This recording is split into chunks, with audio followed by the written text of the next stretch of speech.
It's Just Business with Steve Thomas and your host, Chris Larry.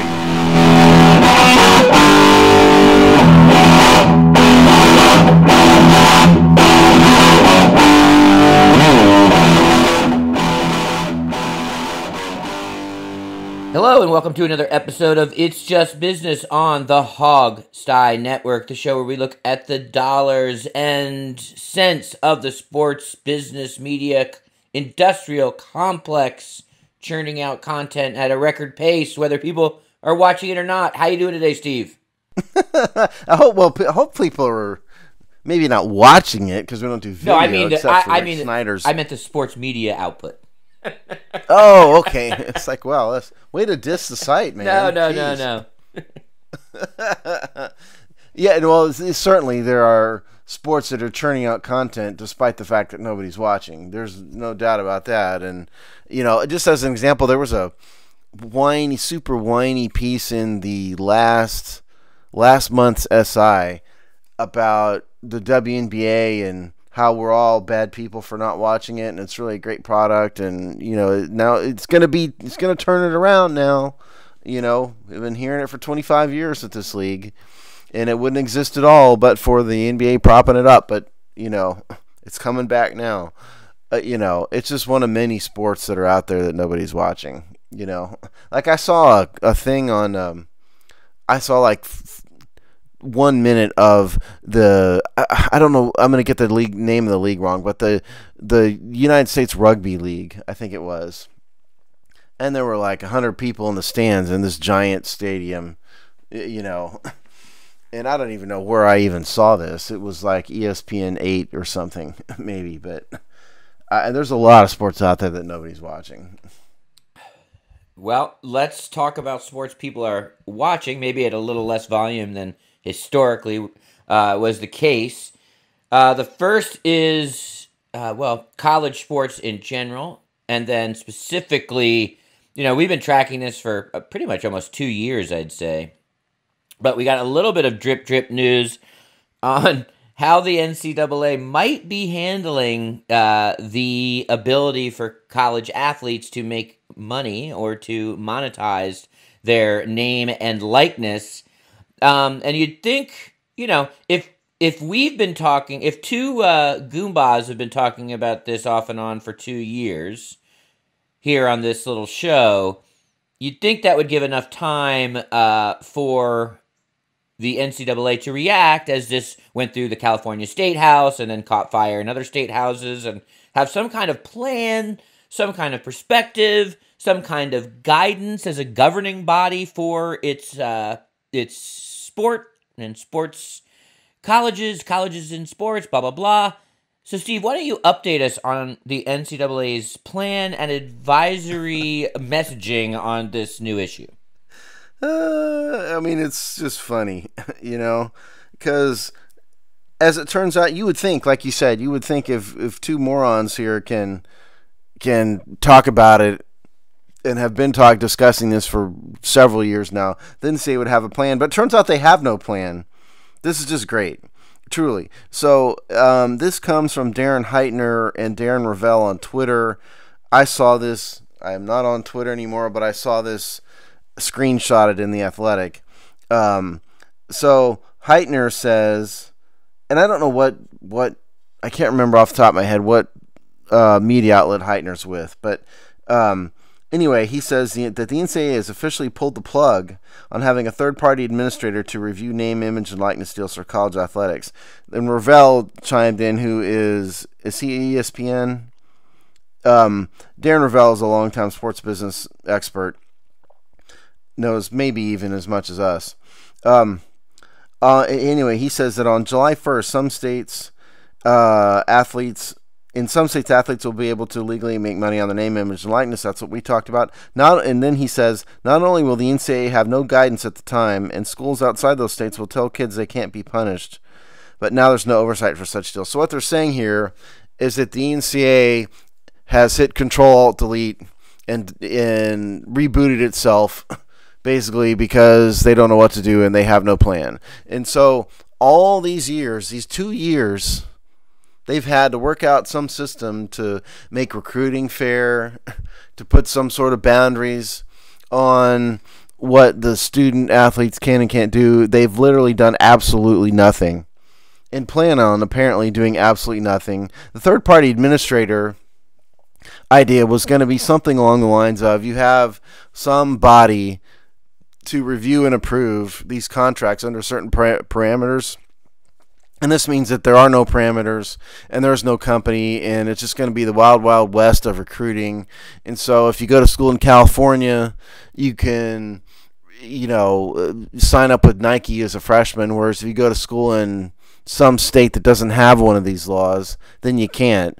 And so it's going to dramatically throw off recruiting. There'll be no oversight or control at all from the NCAA. It's just, it's a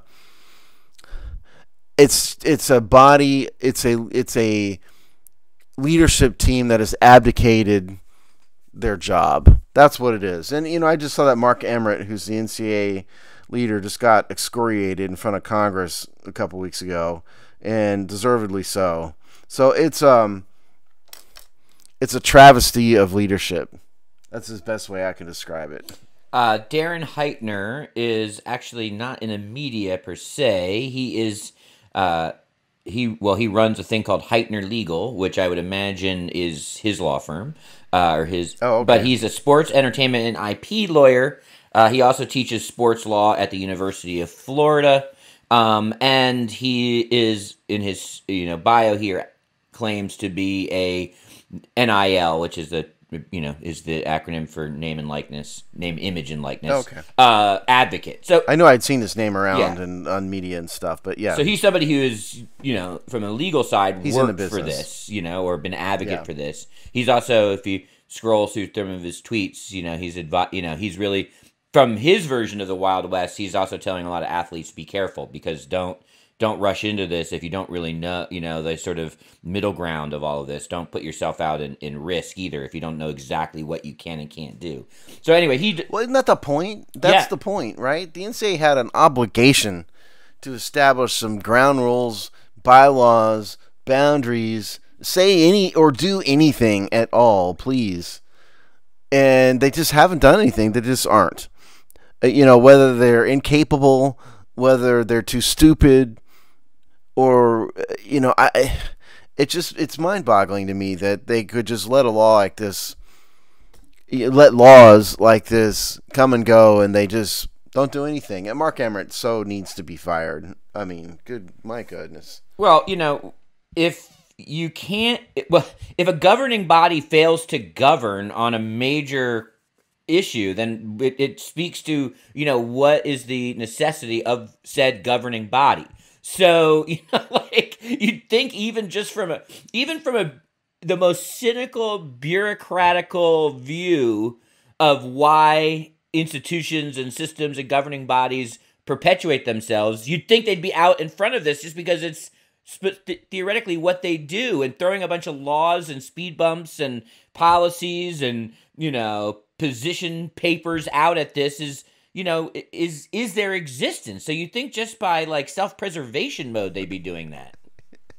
just to show people that they're actually useful. Yes. And actually do, because don't forget, the entire reason why the state of California didn't enact this law to be effective immediately was to give the NCAA time to react.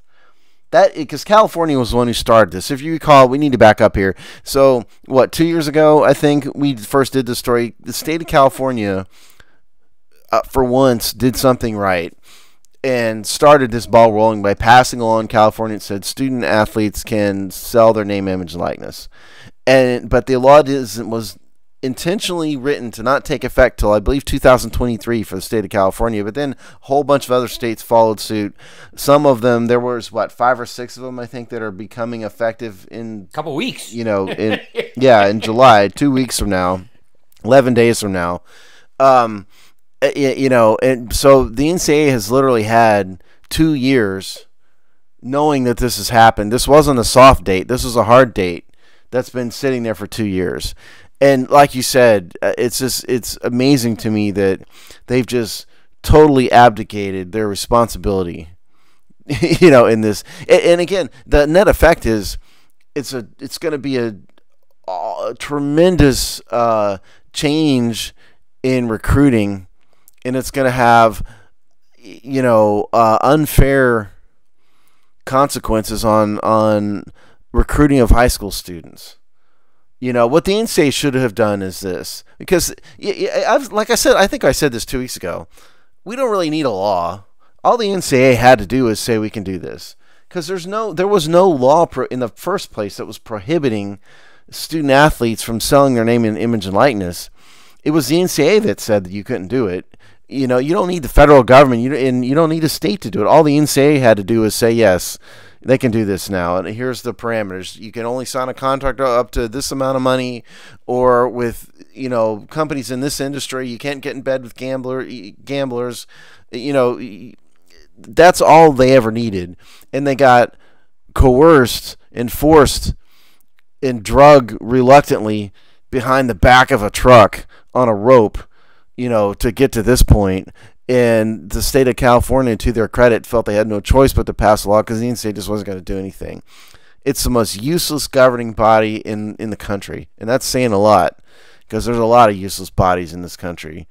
I just don't understand how the NCAA in good conscience could just not do anything. I really do. It's just stupefying. It really is. I think I'm not going to go too deep into this, because I said this also recently when we talked about it. But you're so right that these states are essentially enacting proactive legislation to ensure what are basic rights, right? So no one, if there wasn't the NCAA impeding on those rights, there would be no need to create laws, right? So these are laws reacting to a policy, which is probably not an awesome way to make laws ultimately. And the NCAA should have, and they could do this right now, right? So even if you say we were a little slow on the uptick, embrace this. First of all, you'd take this out of the rest of the state houses, which would then feel no urgency in bringing these laws forward. And it would be a simpler, be proactive in your own policies, as Steve said, about how it would work.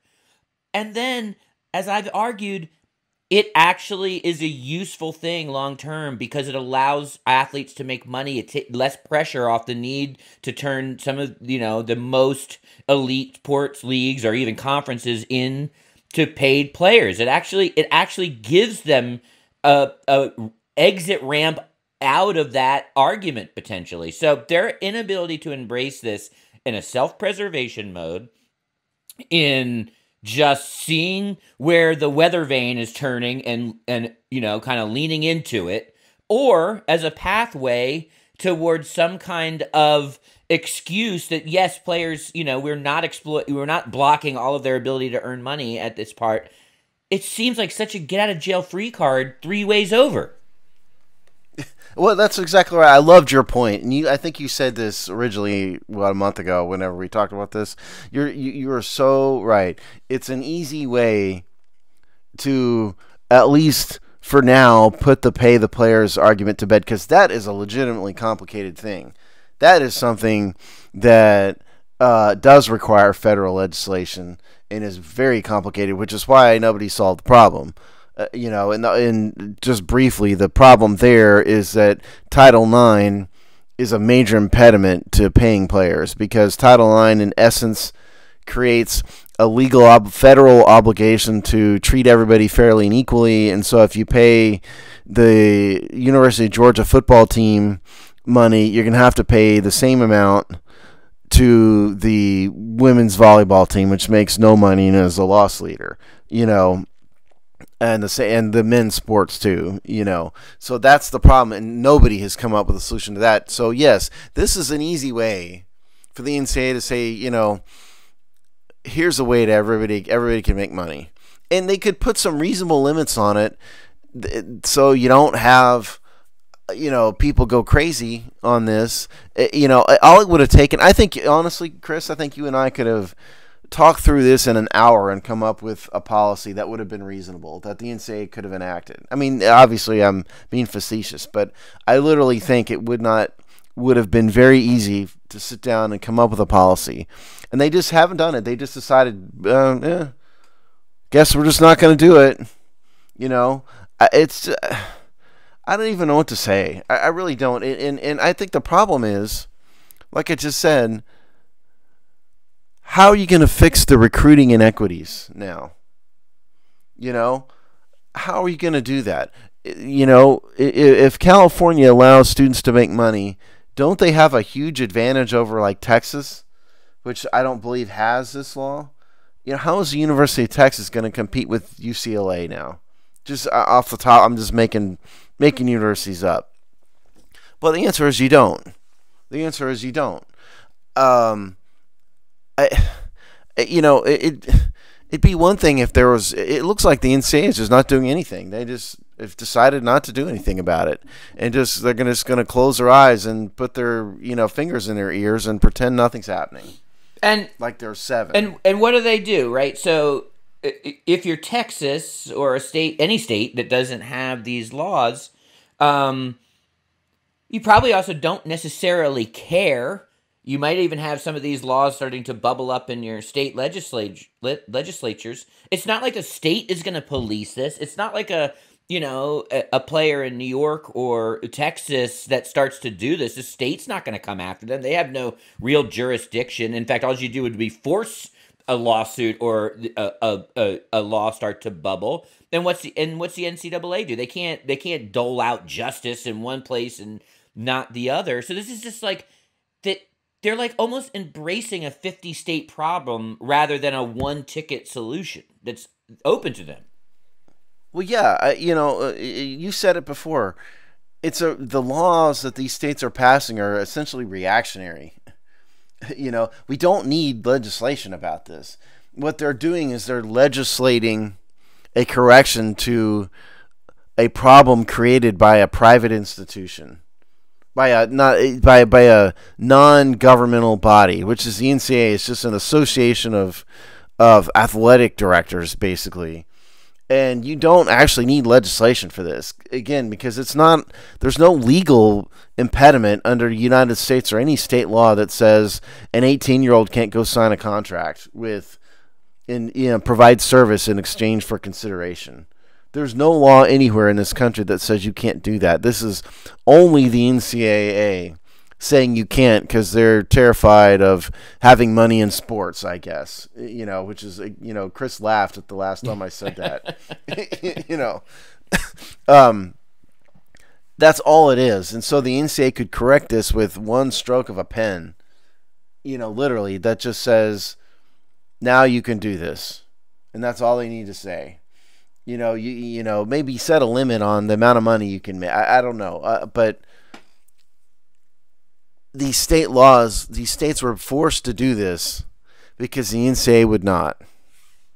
And the NCAA still isn't, and that's what's funny. Yeah, I mean, it's no shocker that, the states jumping into rush these laws through and get them, activated by July 1st of this year or August 1st are SEC, right? Because they understand the recruiting advantage that this gives them, and those are state universities, and these are state legislatures. They understand the relationship between these big universities, recruitment, college athletics. These are symbiotic relationships. So, yeah, of course, SEC states were jumping in to taking, a governmental,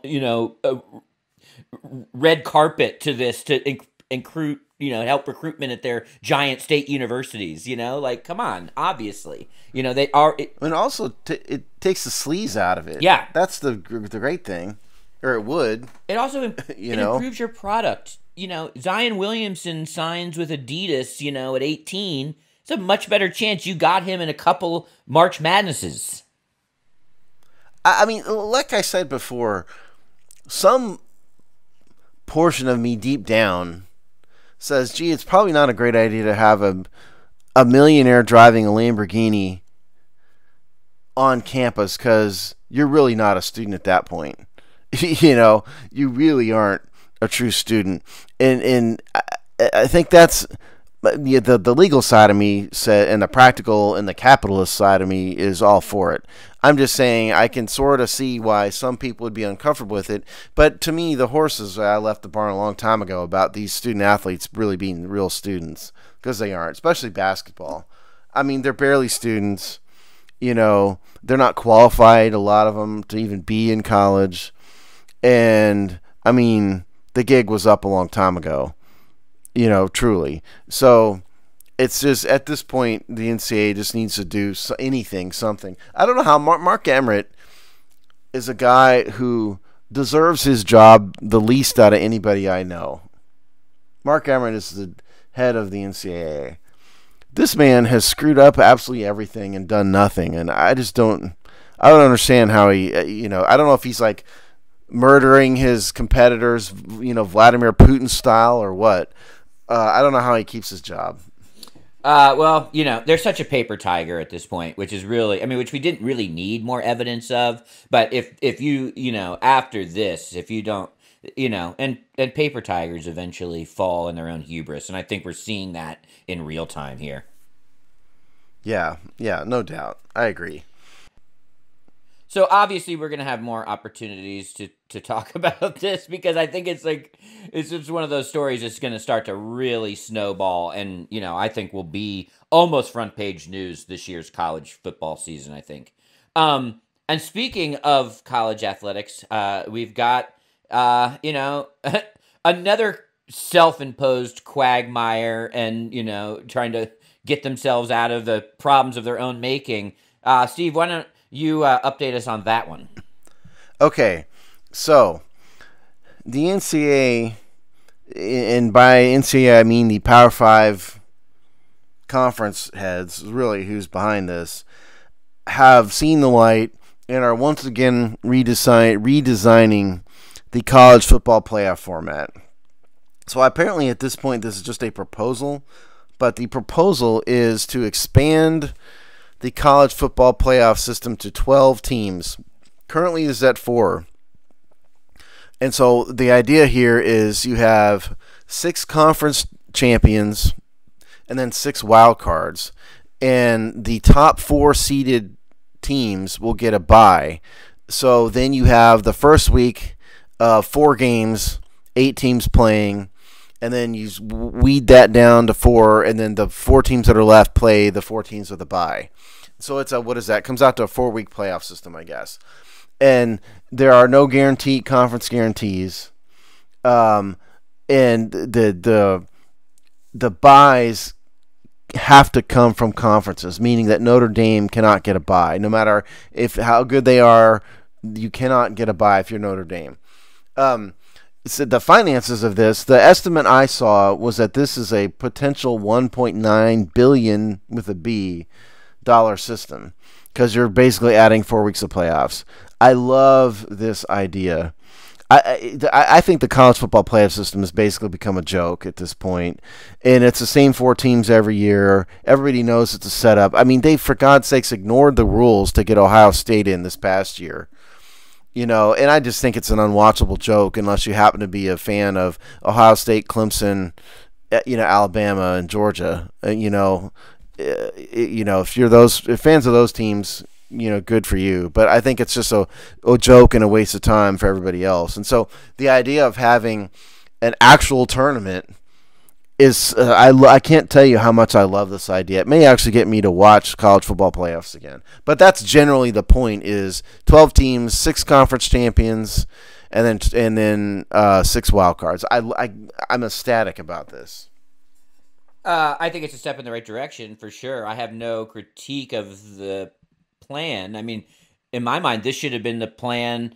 Something that looks like this should have been the plan that the first year they, released, BCS or whatever the heck they call it. So, I mean, this to me seems like this should have been the minimum starting point when they kicked this off. I mean, how they've done it, the current way they handle it turns those, they're like exhibition games almost. They're almost like barnstorming games. It's obvious who the biggest, they're not real. It's not a real playoffs. It's such a bizarre, watered down system that makes no sense. It further ruined the bowls, which who cares? It was a dumb thing to be protecting anyway to a degree, but it actually hurt them more in the end, and it made the quote unquote playoffs pointless and dumb.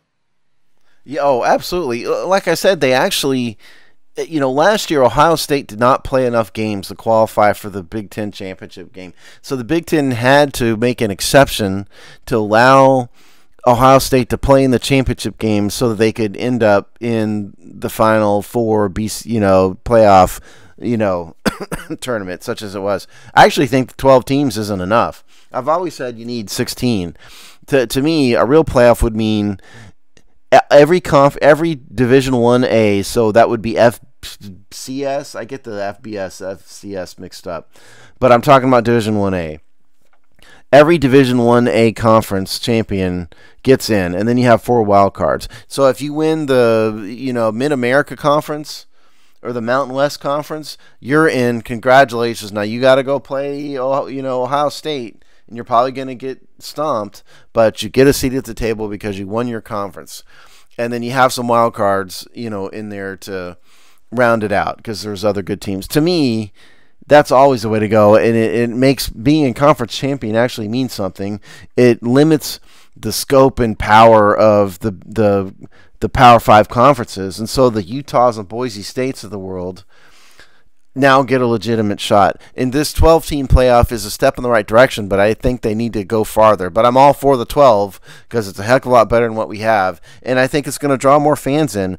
And let's face it, the West Coast, I mean, neither of us live on the West Coast. I used to, but they get ignored by the college football media. And I think it's lost a lot of interest in fans over there because they know that their teams just are never going to be considered ever. So now this opens up a nationwide fan base for college football again. I saw an article in SB Nation talking about how awful this was and, how great the current format is. And the person who wrote that, you don't know what you're talking about. You really don't. So this is a positive and wonderful step in the right direction, but they need to go farther. That's funny. I've literally never ran across someone who defended the current system of playoffs by NCAA. That's staking out your own island of an opinion there. Yeah, it is. I mean, and I'm all for your own island of an opinion, but that's not the hill to die on, man. Yeah, that is strange. The other thing that probably helps with them is it helps recruitment. Because one of the reasons we have a consolidation of power in the SEC, the SEC's always been a strong conference, but their abject dominance is a relatively, last decade, last 15 years phenomenon. And partly it is because when you only have a legitimate way to fight for a championship or just be in end-of-season games, which is huge for college players deciding where they want to go in their career, etc. It's meant that we have a consolidation of actual football power in the SEC. As you mentioned, if you win your conference, you go to a playoffs, you're going to keep more players in state, or you're going to keep more players in region. Players that don't necessarily want to play in the SEC or want to shine a little bit brighter in a slightly less talented team, this is going to spread that talent out to those places because you have legitimate paths to larger success than you do now in this system. Oh, that's exactly right. I mean, the short answer, what Chris is saying, is that it'll help local recruiting because the big-time players from non-SEC states will feel like they'll have a chance to play at their dream school that they've grown up watching, and they'll still have a chance to compete for a title. Now, now we'll really know. If the SEC still wins all these things, we'll know they truly are better. And congratulations if that's true. But it's expanding the fan base, it's expanding the recruiting base. There's no downside to this at all. I mean, from a practical reality standpoint, it's still not going to get too many Boise States of the world in because the conference, you have 6 conference winners. It's going to be all 5 of the power conference winners, and you'll have one wild card, conference winner, somebody. And then the 6 wild card teams will probably all be Power 5 conference teams. But again, it's a massive step in the right direction. So and again, the money, we're a business show here. $1.9 billion. And you're talking about March Madness kind of money there. that's a ton of money, and that money always trickles down. That's the way the finances are set up. Most of it will trickle to Power 5, but some of it will trickle down to, your Mid-America Conference teams. So it'll be a lot better for everybody. And they're not relying on just one tournament to fund everything now. There's a huge upside to that, too. For sure. Slowly they make a few decent decisions. So is the headline one here. Step forward, one step back, and So ridiculous. All right. Well, we'll leave throwing dirt on the grave of the NCAA for future shows. We'll always have the opportunity. Yes, I guarantee you. That's true. And we'll go to a football league with a slightly more positive and successful outlook, and that is obviously the NFL and the world of the NFL. Some interesting news came out that NBC, who has the next Super Bowl, and of course all these big networks just paid through the nose for the rights to broadcast the NFL, and so they've got to recoup that, right? They spent that money for a reason. Got to spend money to make money, and so the Super Bowl ads this year could potentially be, at least from NBC's starting point in their ask, the most expensive spots of all time, even with some downward ticks in actual viewers. So what is it? I think it's a $500,000 hike per ad that they've been asking for. Yes. It's last year, and by the way, what I'm reading is from Front Office Sports, called NBC Seeking Record Amount for Super Bowl Spots by Abigail Gentrup, who we've done her stories before. So last year, CBS asked $5.5 million per spot. And this year, NBC is asking $6 million. Now, as Chris said, this is in spite of a 5 or 6 year downward trend in viewership of both the NFL and the Super Bowl, which is all sports, and we've talked about why before. The other interesting part of this is that they're also, apparently, they might require sponsors to buy Olympic ads in order to get a Super Bowl ad. So they're propping up the Olympics, because at this point the Olympics is probably looking at a disaster, I would think, in terms of ratings. It's been postponed a year. It's halfway around the globe, so the timeline, the time is going to be, or the time zones are going to be all totally out of whack again for what seems like the third Olympics in a row for the United States. I think personally the Olympics are looking at a disaster in terms of ratings, and that's why NBC is trying to prop them up by tying the Super Bowl ads to the Olympics. But the interesting part is why is the ad cost going up when viewership's going down? Well, the answer is, as you suggested, Chris, is that they just spent a fortune on new TV contracts with the NFL. So they have to get their money back somehow. The problem, of course, is that if the ratings keep going down, at some point the whole construct collapses. But we're obviously not to that point yet. Yeah, I think the ratings dip for the NFL. Everything's relative, right? So like they maintain by significant strength their king status. So if the trend is down and their margin of down maintains their dominance, it sort of doesn't matter, and the media landscape will course correct itself, and money just keeps going up anyway. So it doesn't, that part makes sense to me. And I think they're probably, and we've seen some trends on this, they're also probably betting on the fact that this Super Bowl, after a season with fans, and we really saw that lack of fans had a chilling effect on viewership. I wouldn't have made that guess going in, so I would have been wrong if I had theorized about that, but it really did matter. And why we know it matters is that we see upticks in these ratings when fans return in the stadium. So there is some correlation there. So I bet you the folks at NBC are betting that to some degree we're going to have, a pretty good viewership for this year's Super Bowl.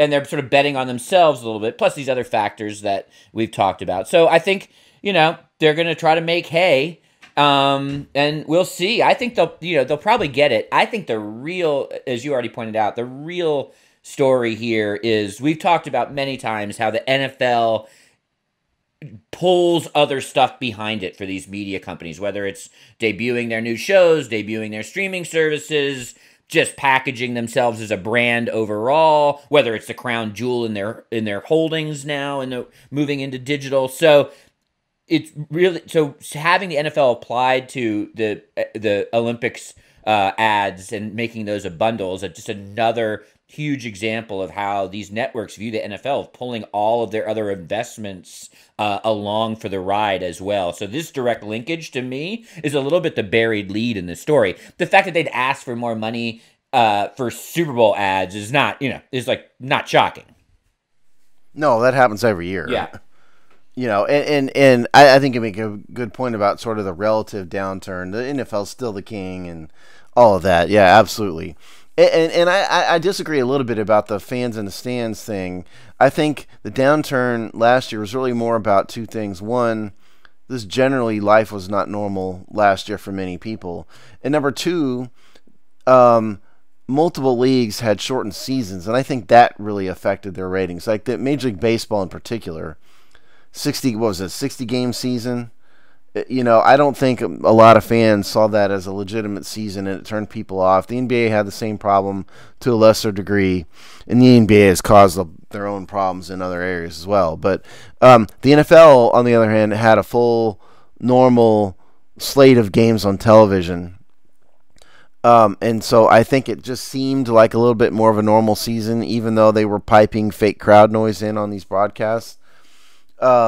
But, I definitely think the lead to me in this story, it isn't that, NBC's charging a butt ton of money for ads. That's not shocking. But I definitely agree, which is why I brought it up, that the buried lead here is that they're linking the Olympics to the Olympic ads to the Super Bowl ads.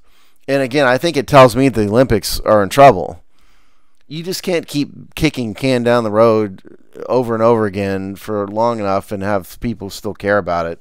And I think it's particularly hurts. The International Olympic Committee hates the United States. I'm convinced. Because they just will not give the U.S.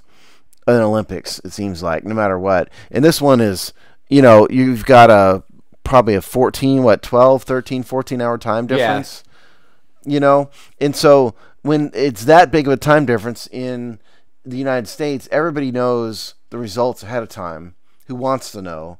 And that really has an effect on ratings.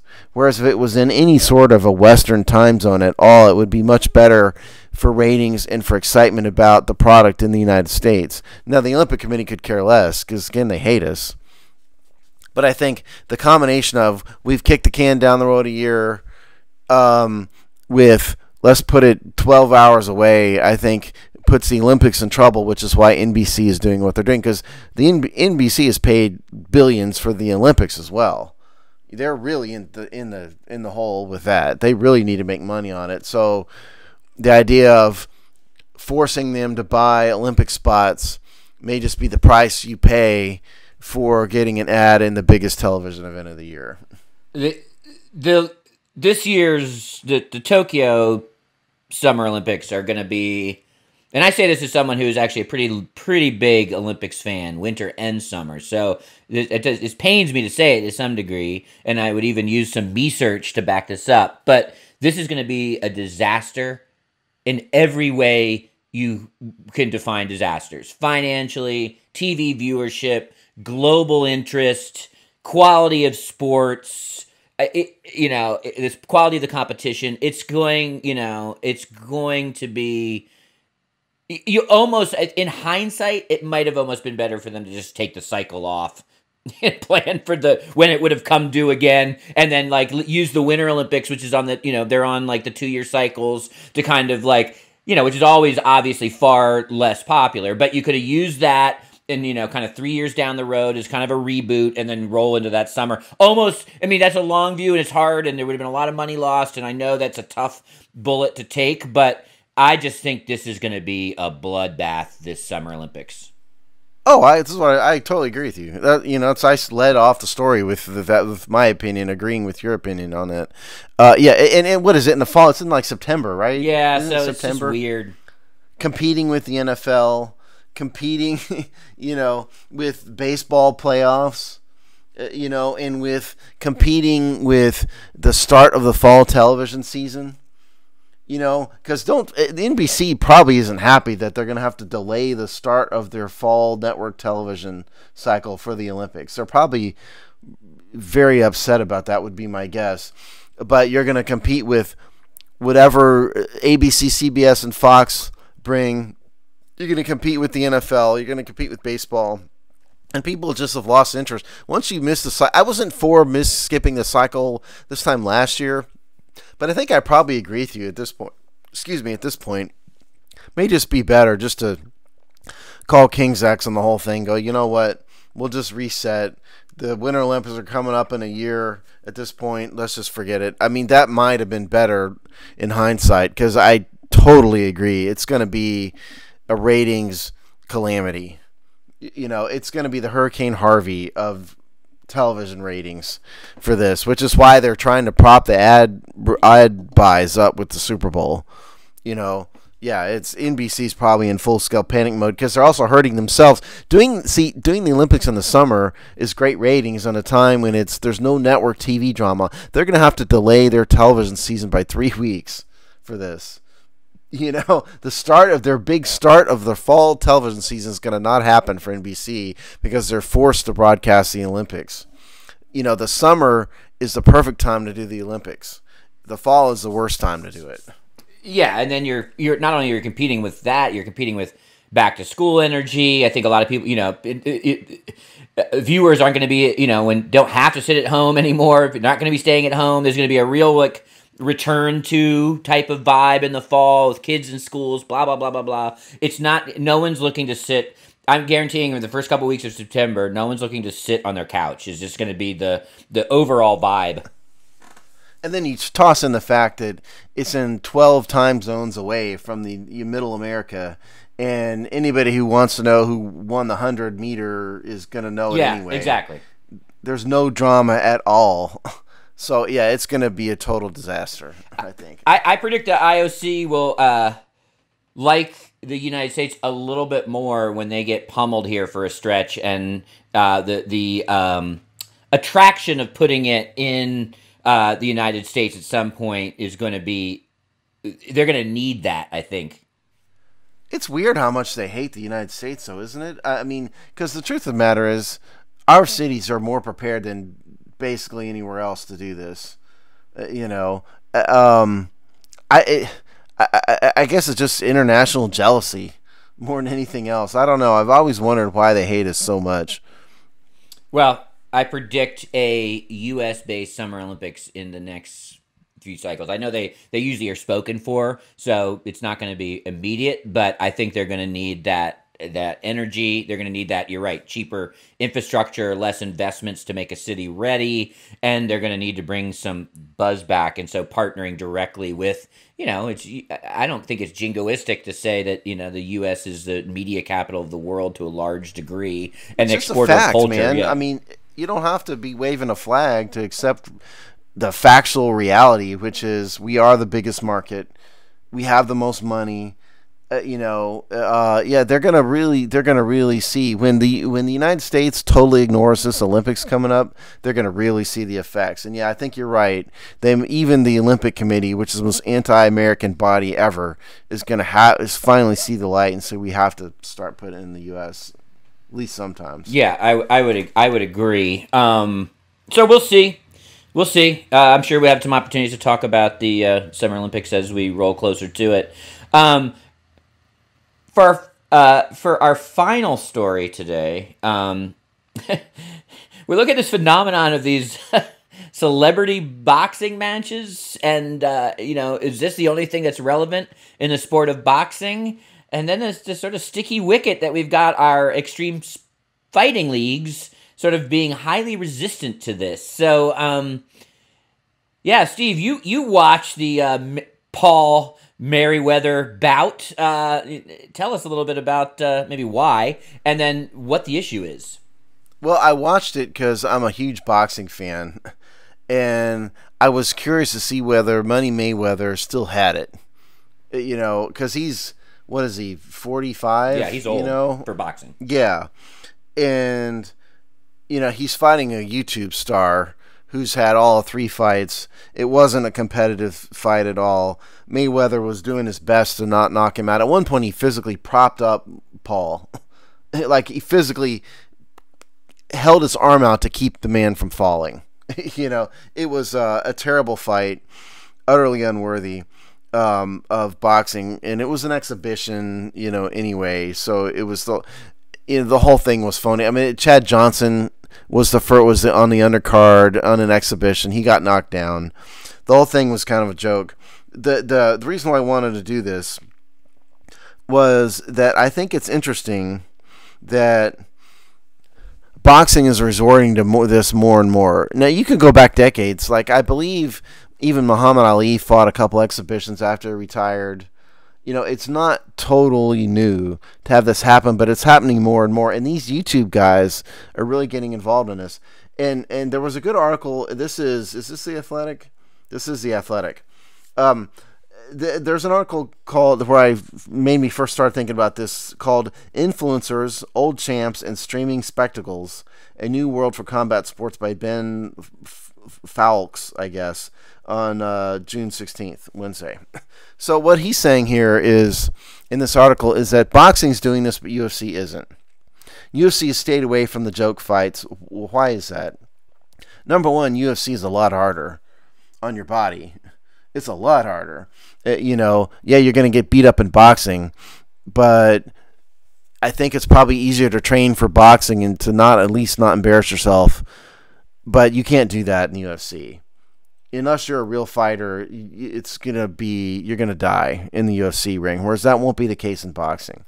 That's number one. But the other part of it is that I think boxing in its life cycle as a sport is in their upper middle ages at this point. Boxing, if you equate it to the lifespan of a human being, boxing is like 65. And UFC is 25. And so it's captured sort of the hearts and minds of the young, the 18 to 34 crowd. If you go to any sports bar on a Saturday night, they're watching UFC. Because UFC's on like every other weekend, basically.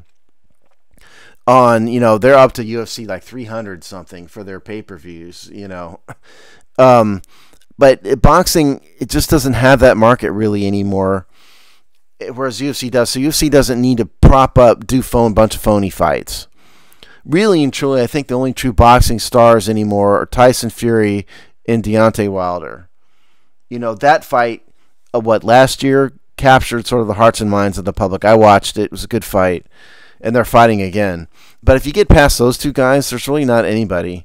Whereas the UFC has a whole bunch of stars, has a whole bunch of young, has a huge following of young people. So they don't need phony constructs of things like a 45 or however old he is, Money Mayweather fighting a YouTube guy.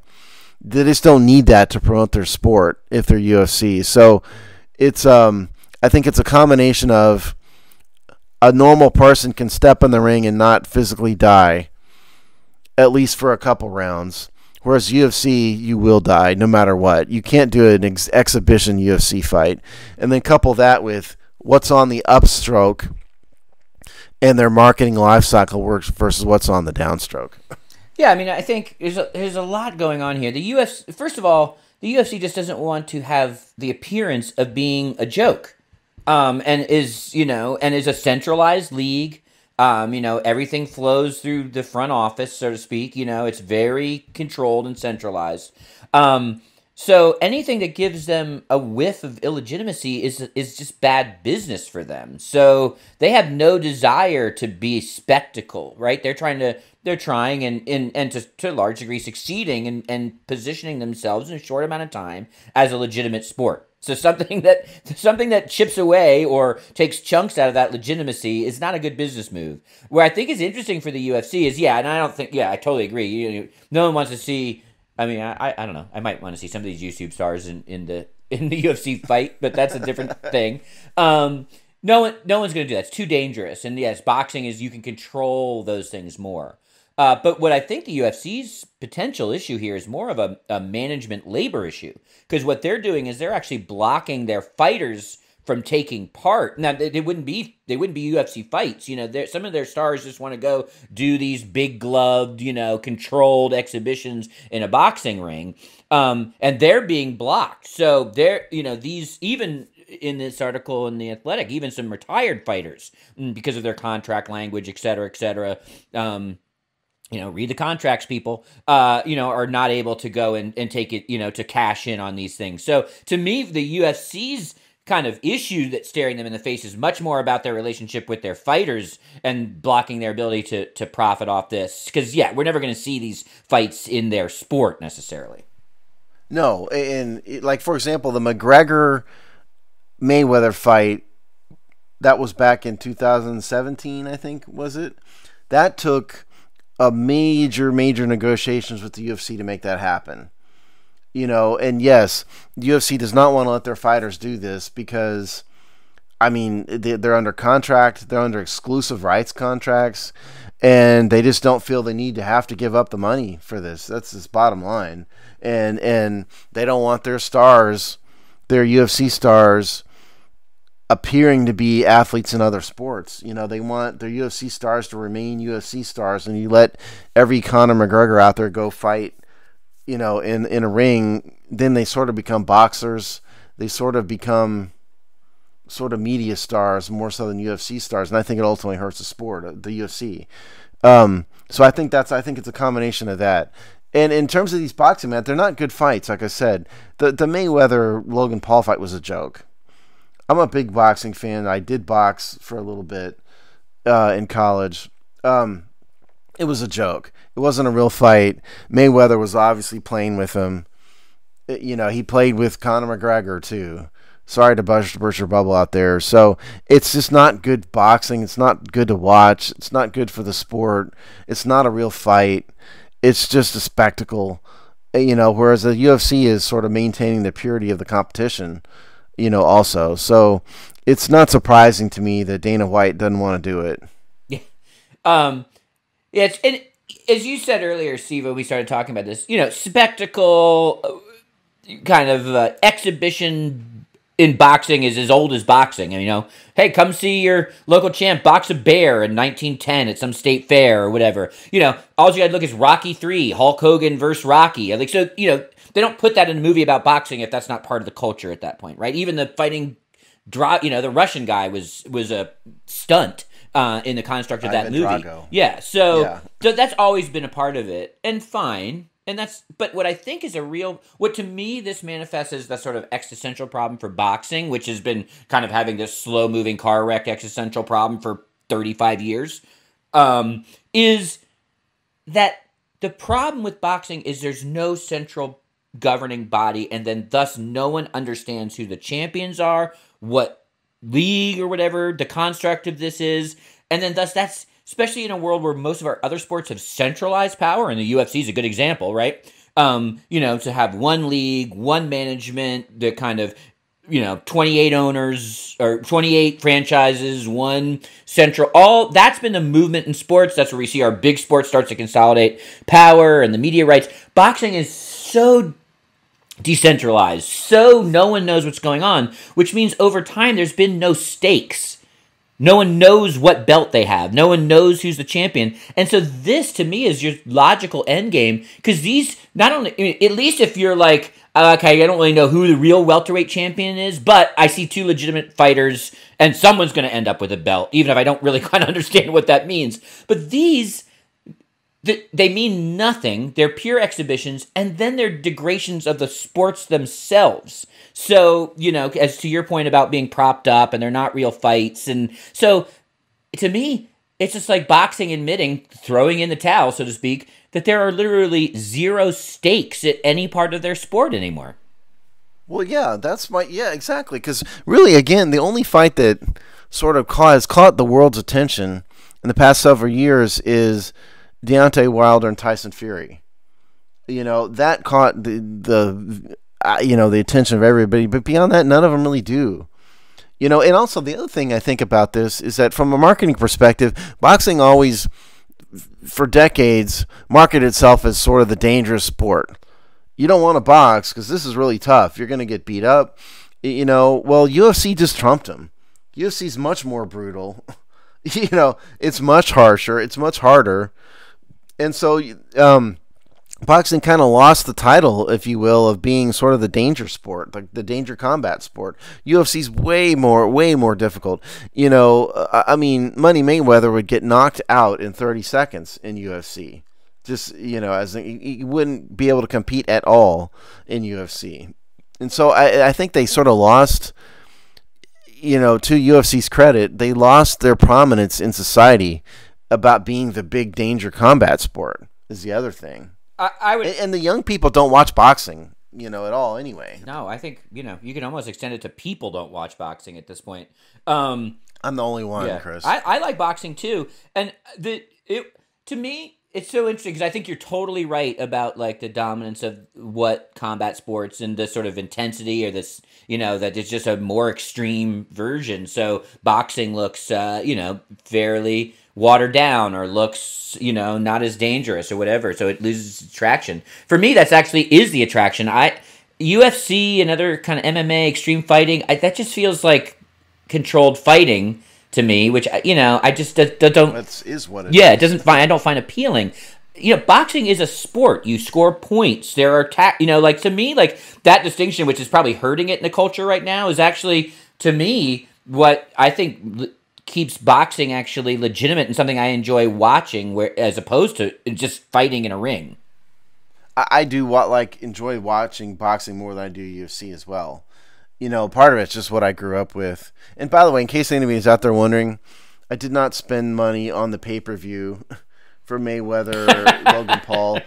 I did not buy it and spend the $100, whatever it was. It is, I of course would never admit this live on air, but it's possible that I may have inadvertently stumbled upon an illegal streaming site that I might have watched it that way. But no, I'm not going to spend $100 on trash like that for sure. No, but anyway, that is sort of the appeal of boxing to me as well. But we're old, and the young. Like I said, I think the appeal of boxing in its early days was always danger, combat. Let's watch it. What's always the most fun thing to see? Mike Tyson knocking people out, knocking a bunch of tomato cans out. The UFC, you're going to see that taken to the extreme, and so I think it appeals to young people more than boxing does. No, we live in an era where Merriweather, I guess, is your best example, but I think he's like kind of a dime store version of this. If you look throughout history, there's no boxer that has the kind of cultural awareness anymore, right? That is, and that goes probably through, up to and through the Tyson, Holyfield, and what was the third dude that was kind of always involved in sort of those? Lennox Lewis? Yeah. That was really the last time you had boxers that somehow captured the public imagination, the sports, mind share, kind of transcended their sport, were actually relevant. That's a long time ago now. You just don't have boxers that sort of, are part of the sports celebrity landscape.